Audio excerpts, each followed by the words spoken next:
Welcome to Hood Champion Boxing and Sports. Please like, subscribe, follow me on Twitter, leave that donation for that fried rice and chicken wings. Look, man, Eddie Hearn can't get Boots a fight. He can't get him a fight. Eddie Hearn is learning that he can't come out here and just want to nickel and dime fighters into the ring with Jaron Boots Ennis. Eddie Hearn's going to have to pay them. And this is creating a huge problem. Because I'm going to be honest with you, I don't know why Hearn is just being goddamn cheap. And I know with some of you guys out here, man, who, I'm not going to sit here and insult anyone. But what I'll say is, man, what I'll say, I have experience when it, not in boxing, in negotiating in boxing, but I have experience with contract negotiations, with sending aerospace assets to different contractor facilities to have work done on the depot level, intermediate level.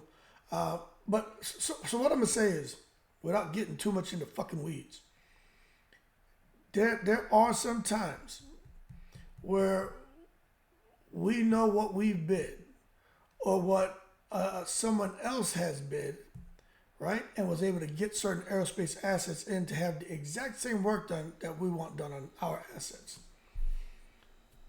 But we also know some of the lessons learned from going through those contractors. Well, we may decide, hey, for this work here, we can't afford to have any of those hiccups like what they experience. So this other contractor is charging a little bit more, but as far as the lessons learned that's come out from their customers, little to no problems. So we'll probably pay a little more to go over here instead of going to where it's cheaper.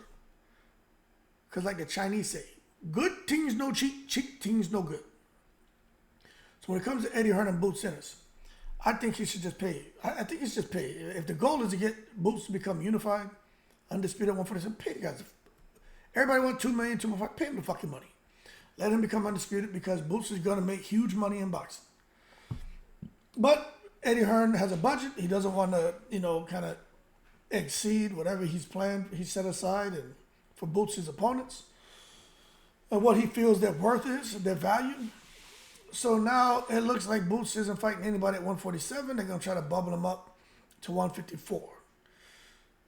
And he could be taking on a fight what some people think is very risky at 154, a guy named Charles Conwell.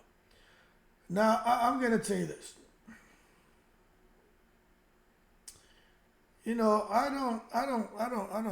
don't know what to think about this thing about Boots going to 154 and fighting Conwell. But what I could tell you is this, man. You got Bohachuk up there. You got Madrimov, Virgil Ortiz. And all those names are interesting.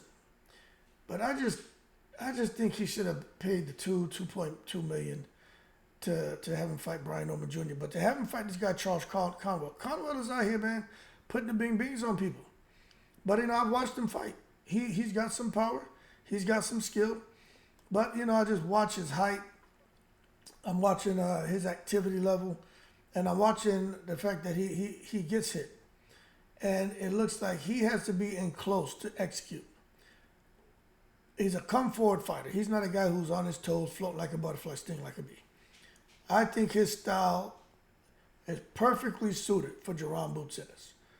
I think Jaron Boots Ennis is going to defeat him. All right?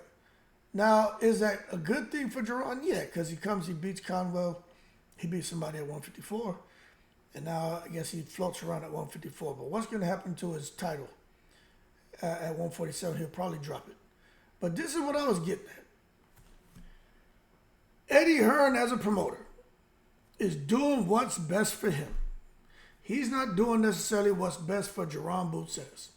If what Eddie Hearn's doing is best for Eddie Hearn in Matchroom, if it just so happens to coincide with the ambitions and end goals with Jaron Boots Ennis and the direction he wants to go with his next fight in his career, well then everybody's happy. But if not, you got a problem. Because believe you me, Eddie Hearn will have a conversation with Boots. And he'll try to get on the same accord with him. But if they can't, Eddie's going to push to go in the direction that Eddie wants to go. Simple. So pushing him here to fight this guy, hey, is it a strategic move? I don't know, maybe. Is he trying to keep Boots safe? I don't know. Is he trying to ultimately lead him towards undisputed somewhere? I mean, I don't know. This whole thing is confusing as shit to me. I'll be honest with you. I'm watching what Eddie Hearn was saying about Boots, and before he signed him, since he signed him, and what the goal was at 147, and then to move to 154, and then maybe 160, and how Boots is going to go on and do this and that. I'm obfuscated now. I'm goddamn obfuscated. How Eddie Hearn all over the place. It's not that difficult to me. Eddie Hearn doesn't have to be here in this kind of quagmire and shit. He doesn't need to be here in this shit sandwich, in this house of farts. He don't need to be there. Eddie Hearn's chosen to put himself there and put Boots there because he don't want to put up the dollar bill, y'all. I don't know, man. I'm a little frustrated, but you know, it is what it is. He can do what he wants. He can do what he wants, man. But I don't know what. I mean, if you're gonna put him up there to fight this guy, I mean, they offered this guy like high six figures for the fight, so they offered him some money. He'll probably take it, right? Because Eddie Hearn's all about putting the least amount of money on the table to secure a fight, to increase his profit margins. So this guy, Conwell, probably said, look, I'm taking the fight.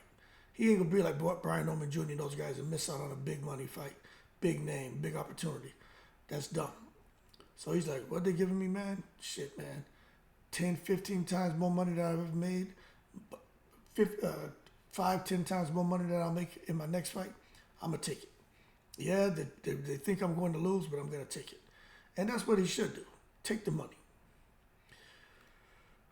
But I just don't think with Eddie Hearn and Brian Norman Jr. and Chikadzian, and I don't think Eddie Hearn's a victim, people.